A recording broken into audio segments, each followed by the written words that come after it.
Bago tayo magsimula, announcement lang JIP. Sa February 6, available na ang Gabunan hoodie at Gabunan t-shirt. Nasa screen ang design JIP.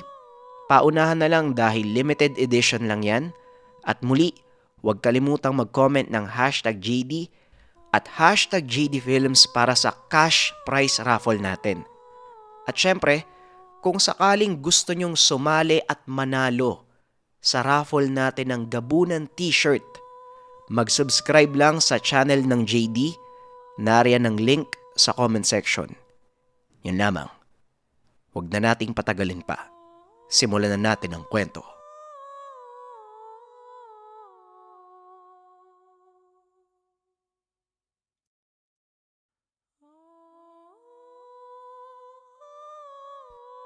Ang susunod na kwento, mula sa ating kabayan na itago na lang natin sa pangalang Tering, taong 1974.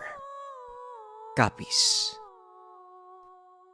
Nang mga panong ito ay kasalukuyang may gulo ang pamilya nila Tering dahil sa hindi pagkakasundo patungkol sa lupang naibenta. Isa sa mga kapatid nito na nagngangalang Onesto ang nag-alok ng lupa sa dayuhang negosyante. Gawa ng napakagalante ng Ginoo. Nabili ito sa halagang ₱250,000. Napakalaking halaga ng mga panahong iyon. Kaya hindi magkasundo ang magkakapatid sa hatian. 5 sila sa pamilya. Si Onesto ang panganay. Sumunod naman si Tering at may 3 pang lalaking kapatid. Isa sa mga ito ay ang bunsong si Castor na hindi naman nakikialam pagdating sa pera. Wala namang reklamo sa kung magkano lang ang maiabot sa kanya.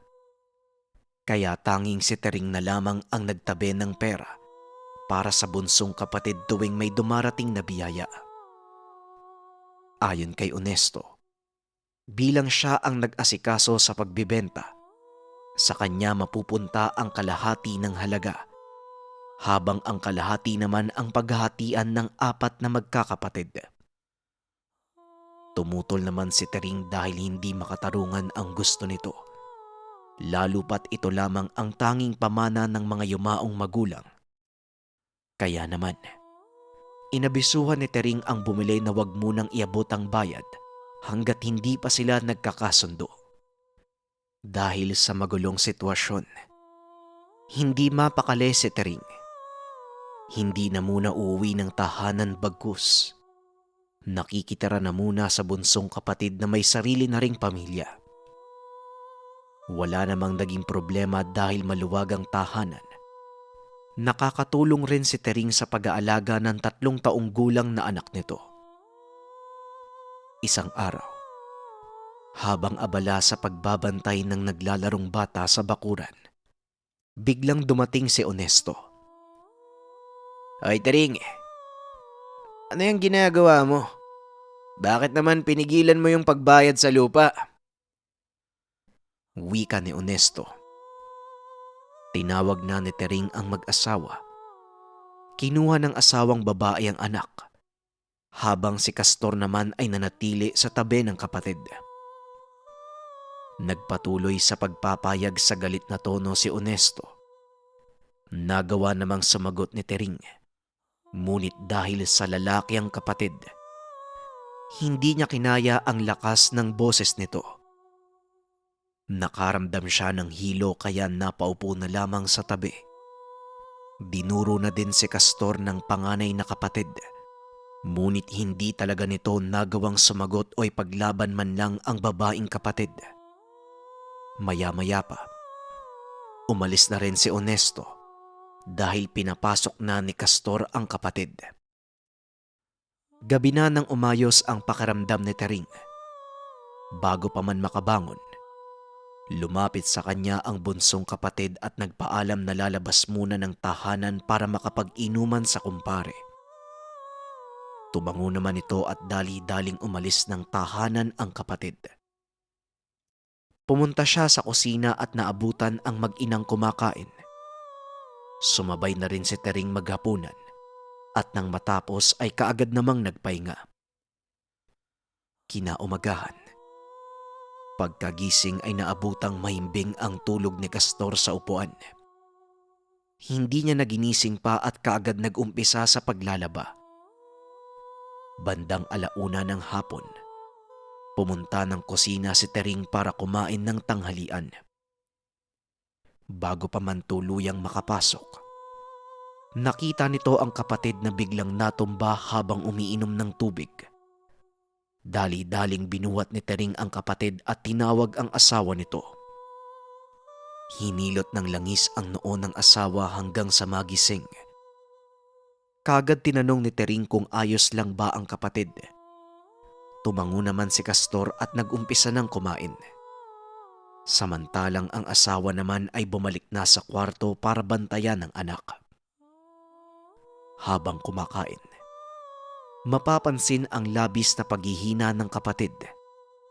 Ngunit hindi na ito nagpatulong pa kay Tering at sinabing kaya niya ang sarili. Sa maghapon, normal naman ang naging ikot ng buhay sa tahanan nila Castor. At nang sumunod na araw, muli na namang bumalik si Honesto. Sa puntong yun, hindi para kulitin si Tering bagkus inihagis nito ang pera sa mukha ng kapatid. Dahil sa napakabastos na naging gawain nito, kahit mahina ay nagawang suntukin ni Castor ang panganay na kapatid. Sa paggante ni Honesto, walang ano-ano'y humandusay si Castor sa lupa. Napasigaw naman ng asawa. Kaagad na tinulungan si Castor papasok ng tahanan. Hindi na pinulot pa ni Tering ang pera. Sinigawan ng kapatid na umalis na sa lugar. Bukod sa pag-uugali ni Honesto, ang nakaagaw atensyon kay Tering ay ang labis na panghihina ni Castor. Sa ilang araw niyang pagtira sa kapatid, palaging mahina tuwing umaga, ngunit wala namang problema sa gabi. Pagpasok ng tahanan, naabutan niyang nakaupo si Castor. Tinitigan at nabatid na wala na ang sugat sa pisngi na natamo nito sa suntok ni Honesto. Nang akmang magtatanong sana si Tering, biglang nagpaalam si Castor na aalis muna. Hindi pa man sumasang-ayon ay mabilis na lumabas ang kapatid niya. Dumiretso na lamang sa asawang babae. Sa buong maghapon hanggang maggabi, hindi umuwi si Castor. Habang ang asawa naman ay hindi masyadong nag-aalala dahil baka nasa barkada na naman ito. Hindi na nagtanong pa si Tering bagkus. Iniwan na lamang na bukas ang pintuan sa kusina para makadaan ang kapatid. Habang nakahiga ay hindi nito maiwasang maisip ang ginawa ni Honesto. Napagtanto na iba pala talaga ang nagagawa ng pera sa pag-uugali ng isang tao. Dati kasi, ito ang pinakamalapit niyang kapatid. Samantalang ngayon naman ay nagagawa na siyang bastusin ng dahil lamang sa salapi. Sa pag-iisip ay tumulo na lamang ang luha ni Tering dahil sa napakahirap magkaroon ng hidwaan sa mga kapatid. Hindi kalaunay nakatulog na rin. 3:00 ng madaling araw nagising ang mga tao sa tahanan ni Tering dahil sa walang humpay nakakatawag ng isa pa nitong kapatid. Pinagbuksan ito ng asawa ni Castor at ayon dito, kinakailangan pumunta ni Tering sa tahanan nila dahil patay na si Honesto. Dahil sa narinig ay kaagad na sumama si Tering sa kapatid. Pagkarating sa tahanan, naabutan niya ang panganay na kapatid na may mga kagat sa leeg. Parang kagat ng kung anong hayop dahil nabutas ito. Ngunit ang nakakapagtaka ay walang nakita ni isang tulo ng dugo. Kaya naman natanong ni Tering kung ano ang nangyari. Si Castor ang may gawa niya nate. Wika ng isa nilang kapatid. Dahil sa narinig ay napakunot ang noo ni Tering. Kaya nagpatuloy ang kapatid sa paglalahad. Nung nabubuhay pa si tatay, alam kong isa siyang mandurugo. Mga nilalang na may kukumpara sa isang vampira. Kapag umaga, kaya nilang maging anyong tao at kapag gabi naman nagiging malapaniki. Ang ginagawa nila, kinakagat nila sa leg ang isang tao para makasipsip ng dugo. Tuwing umaga mahina sila. Kitang-kita ko din ate kung paano'y pinasa ni tatay kay Castor ang itim na perlas galing sa bibig niya. Kaya sigurado kong hindi basta-basta tao si Castor. Hindi kita pipilitin natin na maniwala. Pero masasabi ko lang, ipaghihiganti ko si Kuya Honesto dahil kahit pa mali siya sa atin, hindi pa rin tama ang ginawa ni Castor. Hindi makapagsalita si Tering dahil sa mga narinig. Ngunit batid niya sa mukha ng kapatid ang labis na galit na nararamdaman. Sa puntong iyon, hindi na muna niya pinansin ang pinagsasabi nito bagkus. Inasikaso na lang muna ang bangkay ni Honesto. Sa buong lamay, ni isang beses ay hindi pumunta si Castor. At nang dumating ang asawa nito, natanong ni Tering kung nasaan ang asawa ngunit ang tanging naisagot, hindi pa ito bumabalik ng tahanan. Magmula ng gabing iyon, nagpaalam itong umalis. Kasabay ng burol, labis ang pag-aalala ng asawa ni Castor dahil hindi pa ito umuuwi. Ilang araw pa ang lumipas, nailibing na rin ang bangkay ni Honesto. Minabuti na ring bumalik ni Tering sa tahanan ng kapatid para samahan ang mag-ina. Pagkaraan ng 2 linggo, 5:00 ng hapon habang nag-uusap si Tering at ang asawa ng kapatid, biglang may pumasok na lalaki sa bakuran. Dali-dali nila itong nilapitan at nabatid na ito si Castor. Hindi na makilala pa. Puno ng putik ang buong katawan at nanghihina pa. Kasunod nito, may 2 albularyo na tumakbo papalapit, kasama ng isa pang lalaking kapatid ni Tering. Isa sa mga ito ang nagsaboy ng itim na likido sa katawan ni Castor. Sa puntong iyon natulala na lamang si Tering dahil sa walang humpay nakakasigaw ng kapatid na parang napapaso. Sa mabilisang paraan, dinakip ito ng kapatid at tinulungan ng isa pang albularyo na mapatiwarek. Habang nakasabit sa puno, may kung anong mga dasal ang binibigkas ng mga albularyo, dahilan para mailuwan nito ang itim na bato.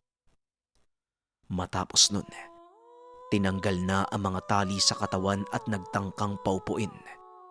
Ngunit hindi na ito nagawa pa ng maayos dahil nawalan ng malay si Castor. Sa buong pangyayari walang ginawa ang asawang babae, bagkus pinanood na lamang ang buong kaganapan.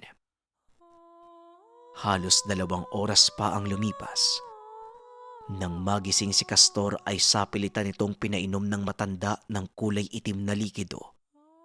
At sa puntong iyon, biglang naging maayos ang kalagayan nito. Nakatitig lamang sa mga nakapaligid sa kanya at diretsyong pumunta sa palikuran para maligo. Samantalang ang itim na bato naman, hawak-hawak ng isa nilang kapatid. Nagpaalam na rin ang 2 albularyo.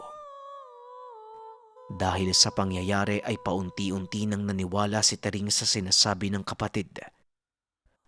Nang masiguradong maayos na ang kalagayan ni Castor, pinuntahan niya ang kapatid para itanong ang lahat ng nangyari. At ayon dito, ang perlas na itim ang gagamitin niya bilang panggamot sa mga may karamdaman dahil naorasyonan na ito ng kaibigang albularyo. Samantalang si Castor naman ay makakabalik pa sa dating kalagayan, ngunit magkakaroon ng problema sa pag-iisip. Nang marinig ni Tering ang lahat, unti-unting nalinaw ang mga katanungan. Sa paglipas ng panahon, gaya ng sabi ng kapatid, nagkaroon nga ng problema sa pag-iisip si Castor. Samantalang ang isa naman sa kapatid na lalaki, tinatahak na ang landas bilang isang manggagamot. Hanggang sa ngayon, pakiramdam ni Tering ay panaginip lang ang lahat. Ngunit sumasampal pa rin ang katotohanan tuwing nakikita ang puntod ni Honesto. Dagdag pa nito, habang nabubuhay, hinding-hindi makakalimutan ang minsang nasaksihan na namatay ang sariling kapatid nang dahil sa kapatid.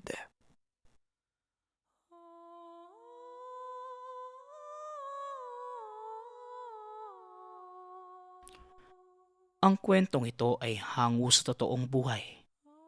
Mula ito sa isa nating kabayan na itago na lang natin sa pangalang Dario. Taong 1975, Catanduanes. Alas 5 pa lamang ng madaling araw ay gising na ang binatilyong si Dario. Tuwing ganitong oras ay abala na sila ng amang si Lazaro sa paghahanda ng mga ipapakain sa mga alagang ibon. Ang pagbabantay ng halos 30 iba't ibang klaseng ibon ang kanilang hanap buhay na pagmamayari ng isang konsehal sa baryo. Nag-uumpisa na ang dalawa ng pagpapatuka sa mga ibon. Ang mga alaga ay hindi naman pinagkakakitaan ng amo bagkos. Isa lamang koleksyon na siya namang pinupuntahan tuwing walang pasok o may kinakaharap na problema. Ayon sa amo, pantanggal pagod niya ang mga ibon kaya naman sa sobrang pagmamahal dito, pinagawan pa nito ng tahanan ng mag-amang malapit doon para higit na mabantayan ang mga alaga. Sa 3 taon sa serbisyo, wala naman naging problema sila Dario dahil napakadali lang naman ang trabaho. Isa pa'y nakakawilihan na rin ng binata ang pag-aalaga ng mga ibon. Sa katunayan, meron din itong isang maya na siya namang isinasabay sa pag-aalaga. Isang araw, pagkagising ng binatilyo ay naabutan ng ama na may kinakausap na napakalaking itim na ibon.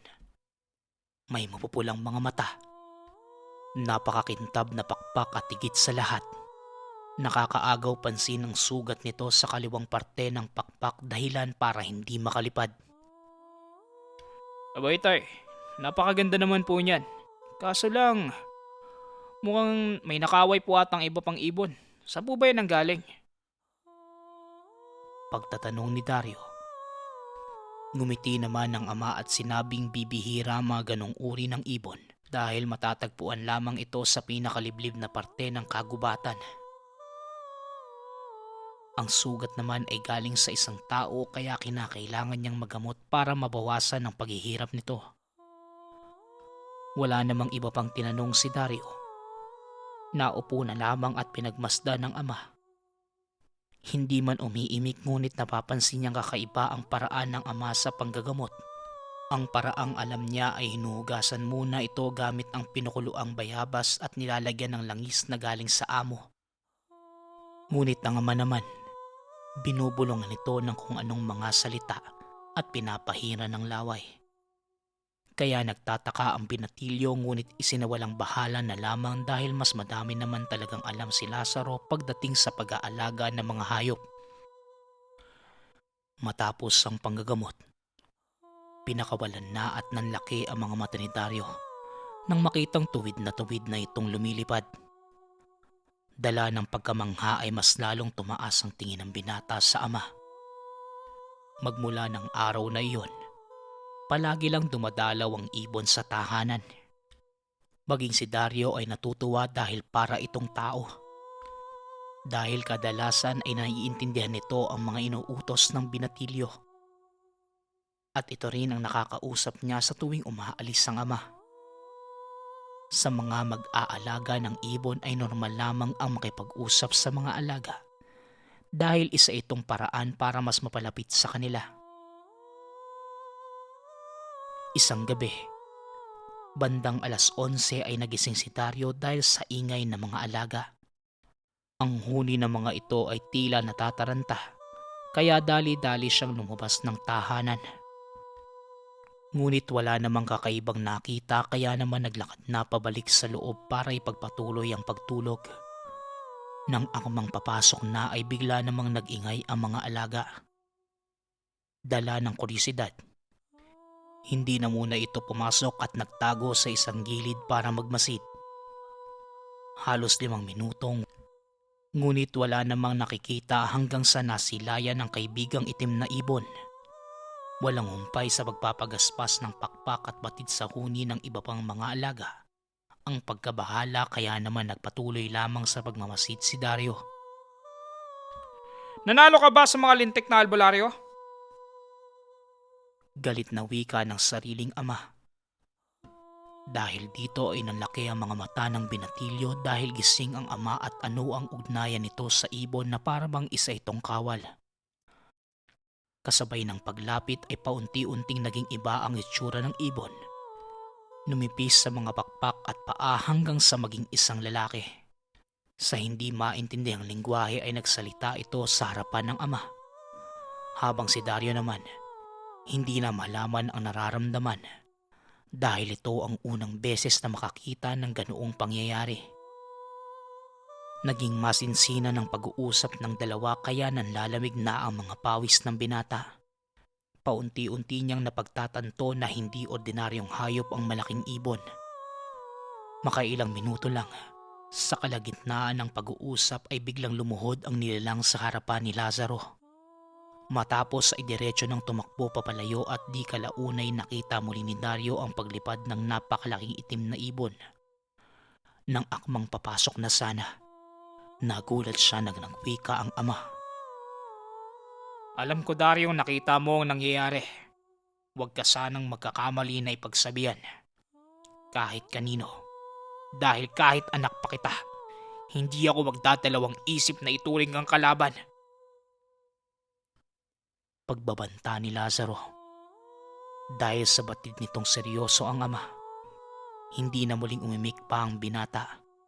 Dumiretso na ito sa kwarto at hindi mapakali dahil sa nangyari.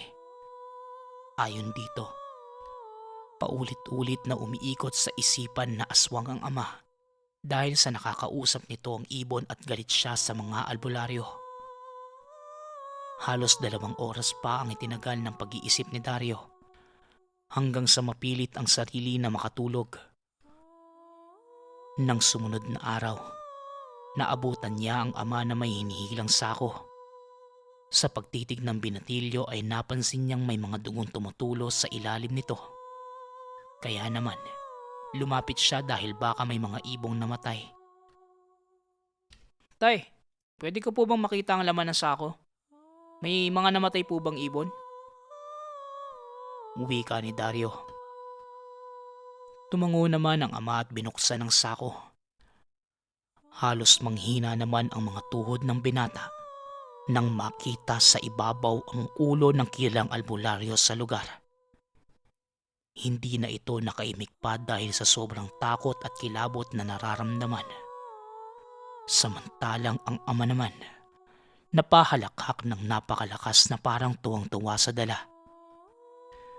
Pinatabi nito ang anak at naglakad papunta sa likod ng tahanan kung saan may daan papasok naman sa gubat sa baryo.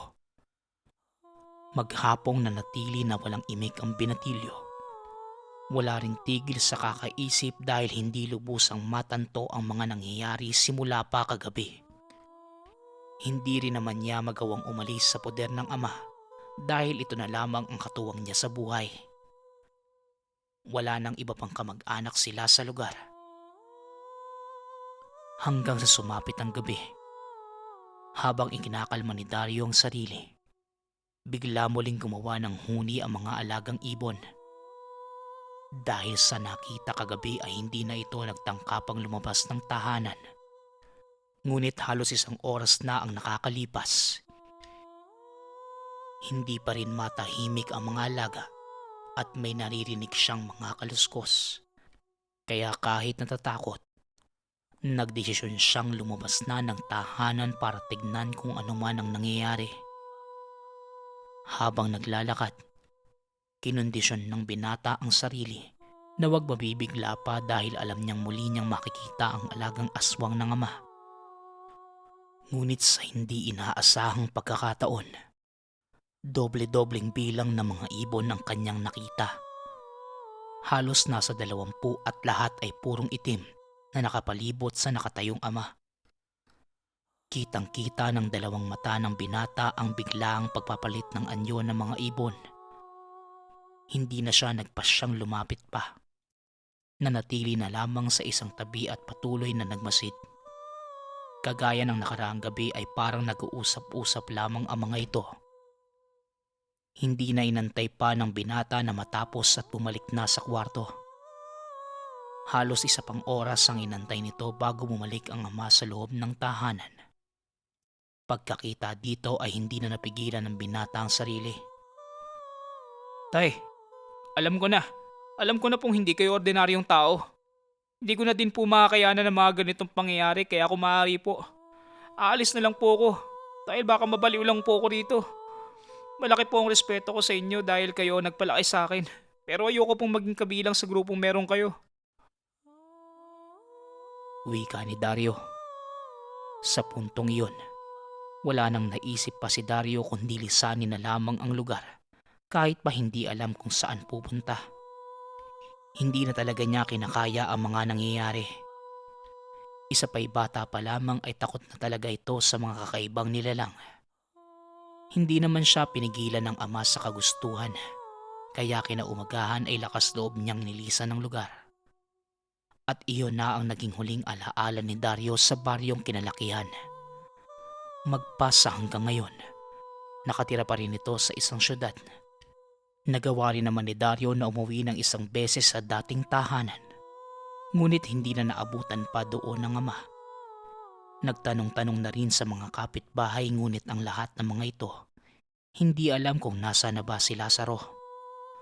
Wala din namang pangkay na natagpuan at malaki ang paniniwala ni Dario na baka tuluyan na itong sumama sa grupo. Matagal na panahon na ang nakalipas magmula nang mangyari yon. Ngunit nanatili pa ring palaisipan kay Dario kung ano nga ba talaga ang ugnayan ng ama sa mga nilalang, lalo pat hindi naman ito nakita bilang isang aswang. Samantala, kahit pa matanda na ay hindi na muli pang nag-alaga ng ibon si Dario dahil sa tromang dala ng ibong kawal ng ama.